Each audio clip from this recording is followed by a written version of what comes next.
प्रिय विद्यार्थियों, आज हम लोग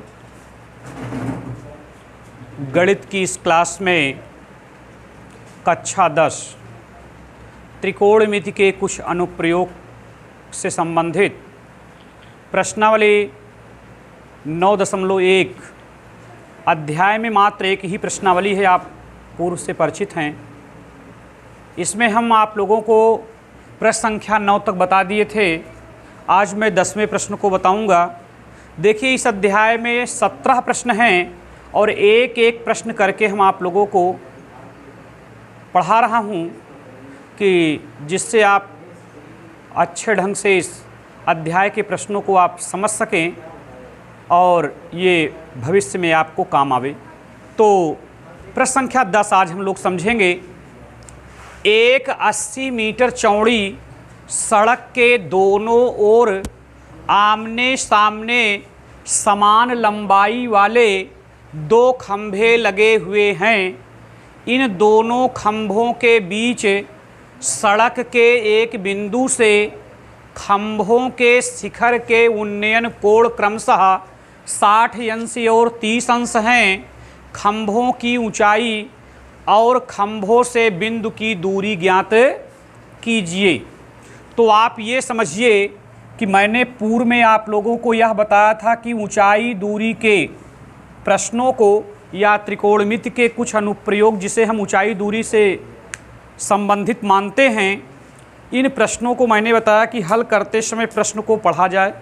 एक बार पुनः दोबारा हम प्रश्न को थोड़ा से रुक रुक कर पढ़ें।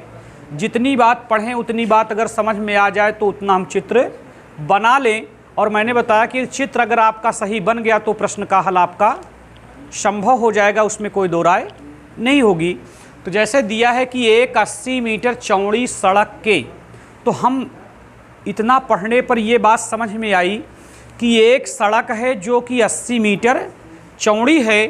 तो हम यह मान लेते हैं कि भूमि पर एक सड़क है जिसकी चौड़ाई, देखिए हम इसको ये मान लिए कि ये जो रेखा हमने खींच दिया इसका नामकरण हम कर देते हैं AB के नाम से, और इसी AB को हम सड़क की चौड़ाई मान लेते हैं।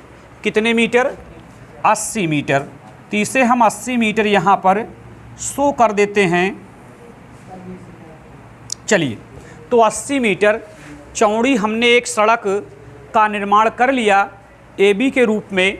अब आगे पढ़िए। तो कह रहा कि चौड़ी सड़क के दोनों ओर, अब देखिए सड़क की जो चौड़ाई होती है उसमें दो ओर होते हैं, एक दायां एक बायां। तो एक तो जो है बाएं ओर है और B दाएं ओर है। तो कह रहा कि दोनों ओर क्या है कि आमने सामने, माने इसके सामने फिर इसके सामने समान लंबाई वाले दो खंभे लगे हुए हैं। तो अर्थात एक खंभा A बिंदु पर खड़ा कर दीजिए और एक खंभा B बिंदु पर खड़ा करिए और दोनों की लंबाई आप सेम रखो। तो चलिए हम A बिंदु पर एक खंभा यहाँ पर खड़ा कर देते हैं।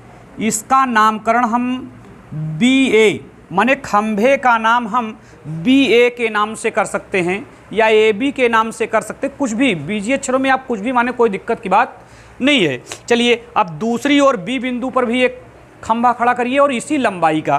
तो चलिए यहाँ पर भी हम एक दूसरा खंभा खड़ा कर देते हैं इसी लंबाई का मानकर। तो यहाँ हम यह मान लेते हैं C। तो यानी पहले खंभे का नामकरण तो AB हो गया और दूसरे खंभे का नाम BC हो गया। क्लियर बात हो गई ना? अब चलिए, और समान लंबाई के खंभे हैं तो चूंकि प्रश्न में खंभों की लंबाई समान कहा है और उसी लंबाई को ज्ञात भी करने को कहा है, तो अब यहीं पर हम दोनों खंभों की लंबाई H मीटर के रूप में मान लेते हैं। कितने मीटर के रूप में? H मीटर के रूप में हम इसको मान लेते हैं। चलिए, तो इतनी बात समझ में आ गई भाई। अब आगे चलिए, कह रहा है कि इन दोनों खंभों के बीच, तो देखिए खंभा AB और BC है, इन दोनों खंभों के बीच सड़क के एक बिंदु से, अर्थात दोनों खंभों के बीच में तो सड़क हो गई ना, सड़क हो गई और इसी पर एक बिंदु कहीं है बीच में। अब कहाँ है ये कोई क्लियर नहीं है, तो हम इस बिंदु को यहाँ मान लेते हैं और इसका नामकरण हम D बिंदु से कर देते हैं कि सड़क जो AB मीटर यानी ए बी मतलब 80 मीटर चौड़ी है, उस पर हम एक बिंदु डी मान लेते हैं, ठीक है ना। तो डी बिंदु हमने मान लिया। तो कह रहा है कि सड़क के एक बिंदु से, अब अर्थात इस बिंदु से जो है खंभों के शिखर के उन्नयन कोण, खंभों के शिखर के उन्नयन कोण क्रमशः बेटा 60 अंश और 30 अंश हैं। तो अर्थात इस बिंदु से खंभे के शिखर पर जाइए तब कोण बना लीजिए 60 अंश, और इस पर से इस पर जाइए तब 30 अंश का कोण बना लो, या इस पर 60 बनाकर उस पर 30 बना दो, कोई दिक्कत की बात नहीं है। तो अगर हम इस बिंदु से अगर इस खंभे के शिखर पर जाएं तो कोण जो यहाँ बनता है वो 60 अंश का बनता है।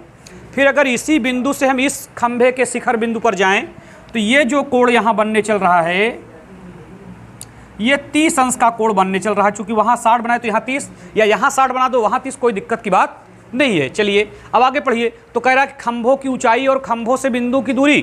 तो खंभों की ऊंचाई तो अर्थात जो एक खंभे की ऊंचाई आएगी वही दोनों खंभों की ऊंचाई होगी, चूंकि ऊंचाई खंभों की समान है। अब बात यही फंसेगी कि दोनों खंभों के बीच में जो सड़क पर एक बिंदु डी है उस बिंदु की दूरी डिफरेंट हो सकती है, अलग अलग।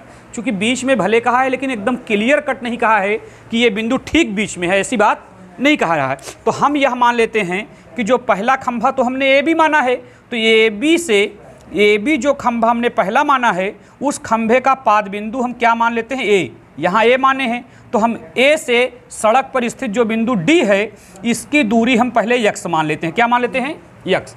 तो अगर 80 मीटर इसकी टोटल चौड़ाई है ए से बी तक, तो अगर इसमें से अगर ये इतनी दूरी अगर यक्स मीटर हो गई तो आप जान रहे हैं कि यहाँ से यहाँ तक की दूरी क्या हो सकती है। तो बोलो अब यहाँ से यहाँ की दूरी क्या हो सकती है, तो यहाँ से यहाँ की दूरी 80 माइनस यक्स मीटर। बोलो कितने मीटर, 80 माइनस यक्स मीटर होगी, ठीक है ना।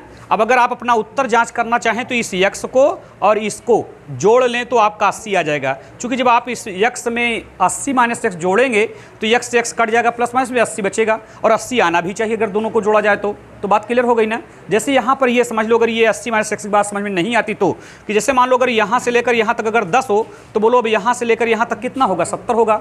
चूँकि तभी तो 70 10 80 बनेगा ना। तो जब 80 में से आप 10 घटाओगे तभी तो यहाँ 70 आएगा ना। तो उसी तरह से 80 में से जो यक्स मान लियो वही घटा दो तो इसकी दूरी आ जाएगी। ये इतनी बात क्लियर हो गई। तो मैंने कहा था आप लोगों से कि ऊंचाई दूरी के प्रश्नों को पढ़ते समय सबसे पहले आप क्या करें, प्रश्न को पढ़ें, तत्पश्चात पुनः प्रश्न को थोड़ा थोड़ा पढ़ें, और जितना पढ़ने पर बात समझ में आती जाए उससे संबंधित आप चित्र बनाते चलें। इतना काम करने के बाद मैंने कहा है आपसे कि आप उसका हिंदी रूपांतरण कर लें। चित्र में आपने जो कार्य किया है, जो रेखा खींची है, उससे आप स्वयं परिचित हैं, उसको आप अपनी भाषा में हिंदी रूपांतरण के रूप में लिख लें। फिर इसके बाद हमने एक स्टेप और बताया है और उसको करने पर प्रश्न का आंसर आ जाता है। तो हमने प्रश्न भी पढ़ लिया, प्रश्न पढ़कर चित्र बना लिया, अब हम हिंदी रूपांतरण करेंगे। तो हमने देखो ए बी और बी सी को क्या मान लिया है, खंभे मान लिया है, या ए बी को हमने पहले सड़क की चौड़ाई मान लिया है। तो हम यहाँ लिख देते हैं कि माना ए बी सड़क की क्या है, चौड़ाई है जो कि 80 मीटर है, ठीक है ना, एवं सड़क पर स्थित बिंदु डी है। सड़क पर स्थित बिंदु क्या है, डी है, तथा सड़क के किनारे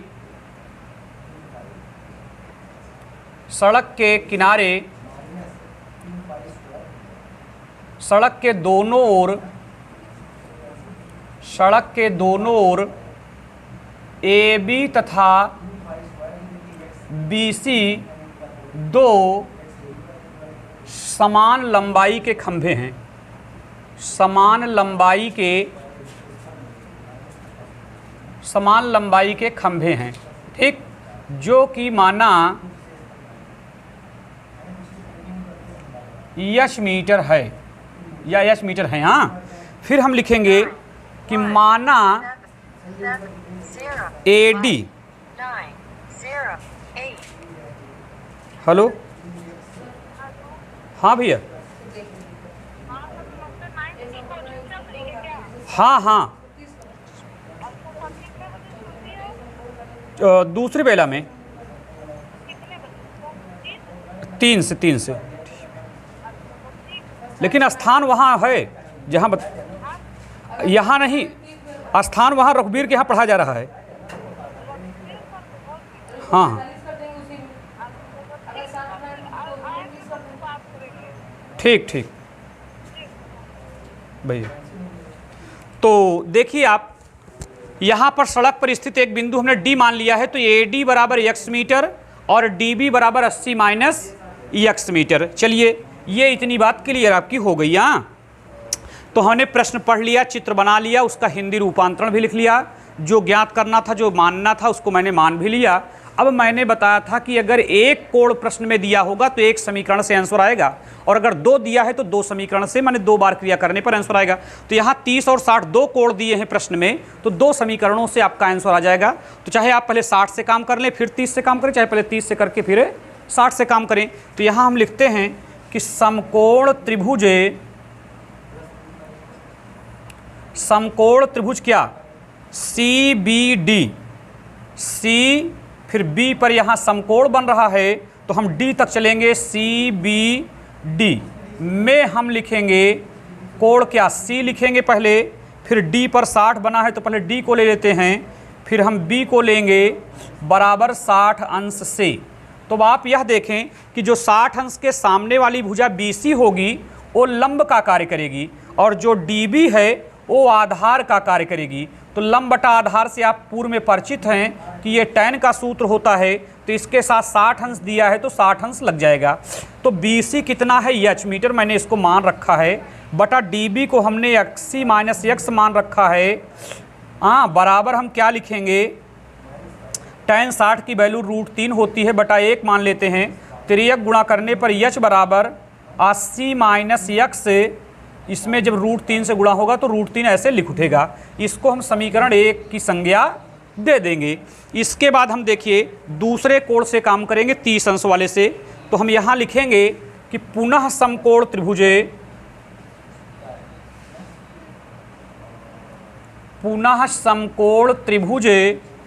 BAD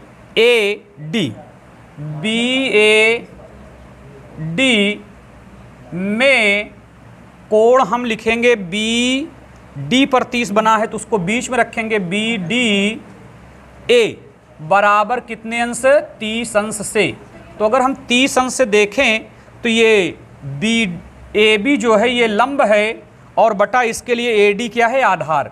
तो लंब बटा आधार, इसके वही tan सूत्र बनता है, तो tan 30 अंश हो जाएगा। अब देखिए AB की माप इसमें दिया है h, तो हम h लिखेंगे, बटे में ये x दिया है तो हम x रखेंगे। tan 30 की वैल्यू 1/√3 होती है, त्रियक गुणा करने पर ये हो जाएगा √3 का गुणा h में होगा तो √3h बराबर x करनम x, तो √3h बराबर x। तो अब आप यह जानें कि अगर हम h बराबर जानना चाहें तो h बराबर हो जाएगा x के बटे में √3। तो आप यह जानें कि h की वैल्यू तो हमें आ गई, ये हो गया समीकरण नंबर 2। अब आप यह जानें कि ये भी h बराबर आ गया, ये भी h बराबर आ गया, और दोनों समीकरण, प्रश्न में कहा है कि दोनों ऊंचाई समान है खंभों की, तो हम दोनों h की तुलना कर सकते हैं। तो हम लिखेंगे समीकरण 1 और 2 की तुलना करने पर, तो यहाँ हम लिख देते हैं कि समीकरण 1 एवं 2 की तुलना करने पर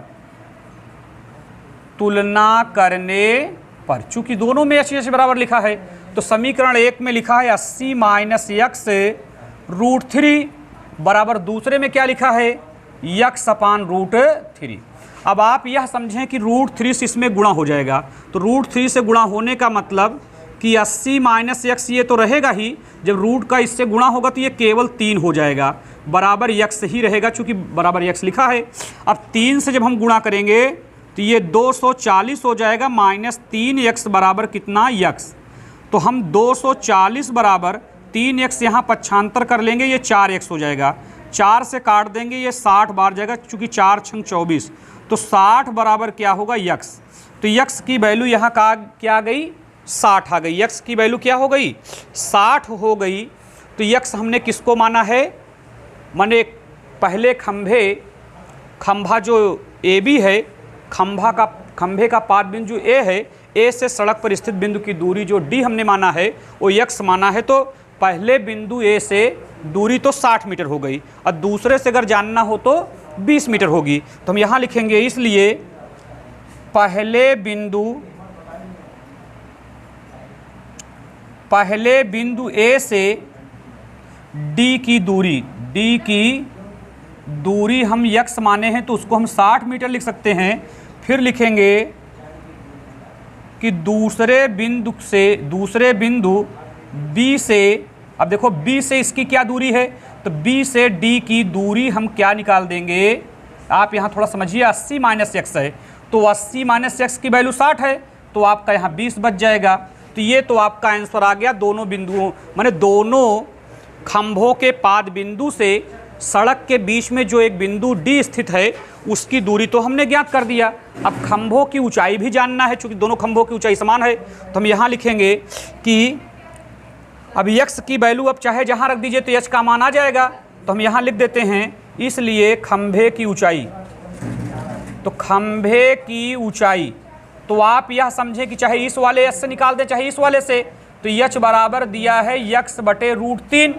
तो h बराबर आप देखें x की वैल्यू 60 आई है, बटे में √3 कर दीजिए, तो h बराबर अब √3 से परिमेकरण हो जाएगा, तो ऊपर 60√3 बनेगा और नीचे केवल 3 बचेगा, तो 3 से काट दीजिए, ये 20 हो जाएगा। तो h बराबर हो जाएगा 20√3 मीटर। तो आप जानिए कि प्रत्येक खंभे की ऊंचाई 20√3 मीटर बनेगी। तो यहाँ हम लिख सकते हैं कि अतः प्रत्येक खंभे की ऊंचाई 20√3 मीटर, कितने मीटर, 20√3 मीटर। तो लिख सकते हैं इसलिए प्रत्येक खंभे की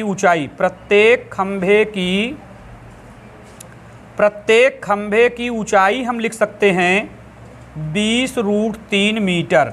तो इस प्रकार से आप लोगों को आज मैंने प्रश्न संख्या 10 का हल बताया। सारे प्रश्न दीर्घोत्तरीय टाइप के हैं, इसलिए एक दिन में हम मात्र एक ही प्रश्न आप लोगों को बता रहा हूं, और एक ही प्रश्न बताने पर आपको पूरी बात पूर्णतया समझ में आ पाएगी, क्योंकि आप 10 मिनट 15 मिनट से ज़्यादा वीडियो नहीं देख पा रहे हैं। तो आज की वीडियो में बस इतना ही, आप घर पर अभ्यास करते रहें। आज इतना ही, फिर आगे।